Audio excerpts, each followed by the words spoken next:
আপনাদের সবাইকে শুভেচ্ছা। মঈন ভাই আমার অনেক পুরনো বন্ধু, ওনাকে আরেকবার পেয়ে ভালো লাগছে। এই ধরনের অনুষ্ঠান যেখানে হয় তার সাথে আজকের অনুষ্ঠানের একটা মিল আছে, একটা অমিলও আছে। আমি অমিলটা দিয়ে শুরু করি।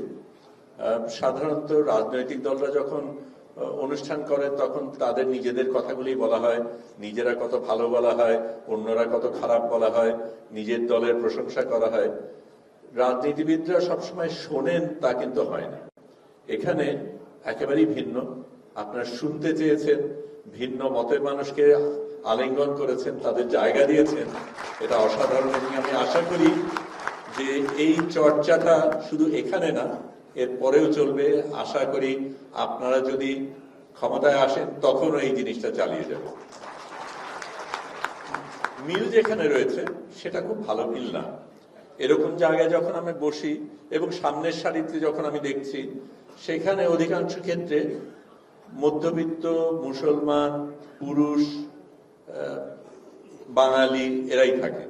এর ব্যতিক্রম খুব বেশি নেই। রাশনাকে দেখে খুব ভালো লাগছে, কিন্তু নারীর সংখ্যা খুবই কম। সেটা এখানে যেমন হয় অন্যান্য জায়গায় হয়, এবং আমি আশা করি সেটা আপনারা কোনো না কোনো ভাবে ভিন্ন একটা জায়গায় যাবেন।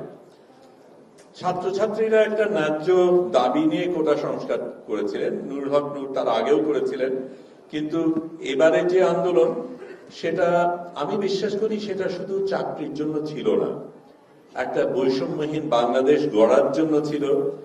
একটা ভিন্ন স্বপ্ন দেখা হয়েছিল, এবং এই বৈষম্যহীন বাংলাদেশের স্বপ্ন আমরা সকলে মিলে দেখেছিলাম।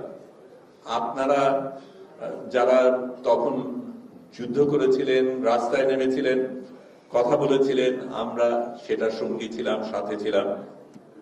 সেই স্বপ্ন আমরা আজও দেখি। জুলাই অভ্যুত্থান শুধু জুলাইয়ের ঘটনা না, দীর্ঘ 16 বছরের সংগ্রাম।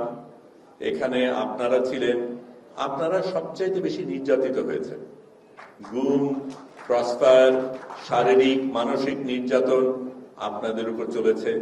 আমি নিজে যেই কথা বলা হলো, আমি যখন জেলে ছিলাম, টুকু ভাই এখানে বসা ছিলেন। আমি প্রথম দিন যখন যাই, উনি আমাকে আশ্রয় দেন। কি করতে হবে আমার জানা নেই, ওই পরিস্থিতিতে কি করতে হবে, কিভাবে করতে হবে, এবং এক অর্থে আমার অভিভাবক হিসেবে আমাকে সেই সময়টা পার করিয়েছেন, এবং সেই শক্তিটা আমাকে ভীষণভাবে নাড়া দেয়। সেই বৈষম্যহীন বাংলাদেশ, যেখানে নারী, পুরুষ, হিন্দু, মুসলমান, ধনী, গরিব এবং বহুজাতের মানুষ সকলেই সমান অধিকার নিয়ে স্বপ্ন দেখতে পারবে, সেই আশা, সেই বিশ্বাস নেই আপনাদের পাশে আজকে দাঁড়িয়েছি। আন্দোলন চলাকালীন লন্ডনে আমি বিএনপির ভারপ্রাপ্ত চেয়ারম্যান তারেক রহমানের সাথে দেখা করি। অনেক রাতে দেখা হয়। আমি আল জাজিরার আরেকটা অনুষ্ঠানে গিয়েছিলাম, তারপরে আমরা একসাথে বসি। উনি প্রফেসর ইউনূসকে প্রতি শ্রদ্ধা জানান, আমরা যারা আন্দোলনে জড়িত ছিলাম তাদের প্রতি শ্রদ্ধা জানান। বিশেষ করে উনি একটা নতুন বাংলাদেশের কথা বলেন, যেখানে সমতা থাকবে, যেখানে সরকার সকল নাগরিকের অধিকার নিশ্চিত করবে, যেখানে সরকার সমালোচনা গ্রহণ করবে।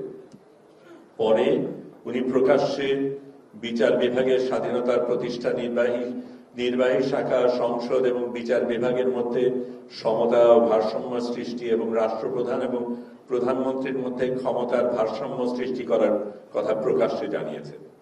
এগুলি আমাদের অনেক আশা জাগিয়েছে। আমি কোনো দল করি না, এখানে অন্যান্যরা অধিকাংশ দল করেন না। কে দেশের প্রধান আমার যায় আসে না।